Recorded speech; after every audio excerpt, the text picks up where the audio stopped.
Hey guys, so this week is strength week. So all 5 days are gonna be purely strength training, and let me tell you why. So a lot of us, including myself sometimes, we're trying to stay balanced. So maybe we're treating ourselves to some indulgent foods and we feel like we need to burn more calories, or we have our activity trackers, and a lot of times they're kind of like yelling at you if you haven't hit a certain burn by a certain time of the day, pushing you to kind of get out and get more active and burn more calories.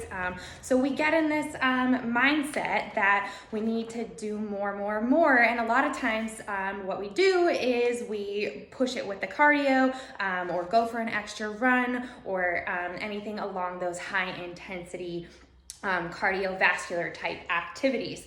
But when you skip the strength training days, you're missing out on so many benefits. And a lot of us, you come to me and you're saying like, I've lost some weight, but I'm kind of feeling quote unquote skinny fat, like you're feeling you're not necessarily toned, or a lot of people are just feeling like they're just not seeing the results that they want to. And I find out later that a lot of you are skipping the strength workouts. So today I want to talk to you about why the strength training is so much more important than the cardiovascular burn, and that why you don't want to skip the strength training days. And we're going to get 5 awesome strength days in this week for the weekly workouts. Okay. So the first thing, talking about calorie burn, okay? So when you do cardiovascular activity, your heart rate's a little higher and you are burning more calories during that time period. So it kind of feels good looking at that total burn when you're looking at your activity tracker, okay? But when you are doing cardiovascular activity, you run the risk of burning, yes, fat, but also muscle, okay? And when you do cardiovascular activity, you don't necessarily get what is called the EPOC effect. So I always mess this up, but I made sure I wrote it down. Exercise post-oxygen consumption. So it's a mouthful, but when you do resistance training, you get this EPOC effect. So when you're doing your strength training, your heart rate's a little bit lower, but you're not necessarily burning as much calories as you would during that bout time, that like 30 minutes, as if you went for a run, but you get this EPOC effect where you are burning calories more throughout the rest of your day. So when you do the cardiovascular exercise, you burn a lot of calories, but then you're done. Your body is not getting that EPOC effect, so the calorie burn is not continuing, but it does with the strength training, okay? So another reason for it. So everybody wants to be toned. So cardiovascular exercise does not necessarily increase or maintain your muscle mass. So that's why a lot of times if you're doing too much cardio, you can get that skinny fat type feeling. So strength training increases and maintains the muscle mass, and that what improves your body fat composition, and what gives you that toned and that tight feeling that we're all looking for.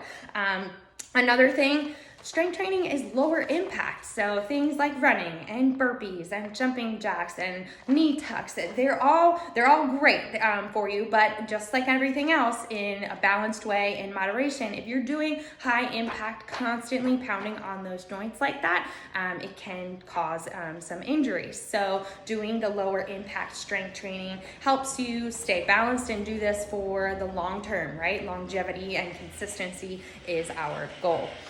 Some other benefits of resistance training that we don't think of. So like I said, you're decreasing any muscle loss. So even if you're just doing the strength training and you're not like pushing it with heavy dumbbells, but you're doing like 5-pound weights and just going through the reps kind of thing, you are helping maintain that muscle mass that you have rather than losing it, and that does tend to happen as we get older. It also helps improve your bone mineral density, okay? So as women, osteoporosis, we have a high risk for that. So strength training helps improve the strength of our bones. Improving your joint strength. So we don't think about our joints necessarily, but sometimes we have things happen. You have a fall, and like you fall on your arm and you tear your rotator cuff. You cause an injury from a fall. But a lot of times, if you really do concentrate on your strength training, if that joint is stronger, you can prevent any serious injuries because you're working all the aspects of the joint area. Also, as we get older, everyone's metabolism naturally slows down.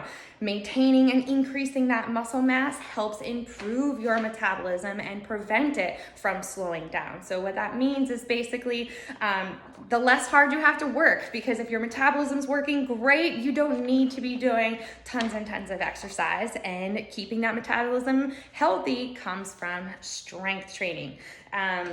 Also reduces the risk of diabetes. So muscle strength training helps keep your keeps you insulin sensitive. So prevents the risk of diabetes. So if you have any family history of diabetes, make sure you are not skipping the strength training days. And then last but not least, improving or maintaining posture. Especially all of us working on our computers now and driving to and from work, we're all kind of hunched over. And as you get older, we've all had like a grandma or somebody in your life and they were totally hunched over. So strength training helps improve and maintain your posture. Okay, so this week, I really want you guys to focus on the strength stuff, okay? Push a little bit with the weight. Let's improve the joints, focus on bone mineral density, keep our metabolism in a healthy way, and get that EPOC effect every day. Don't let it get to your head. If your watch is telling you that you've burned less calories so far today because we just did strength training and we didn't really hit too much cardio this week, okay? Remember that your body is gonna be burning calories throughout the rest of your day after the workout. All right, I hope you guys enjoy mixing it up a little this week. You're probably gonna be a little bit sore, so make sure you're doing the stretching at the end. Do some Epsom salt bath if you need to, and an anti-inflammatory can help as well. All right, guys, enjoy the workout. See you later.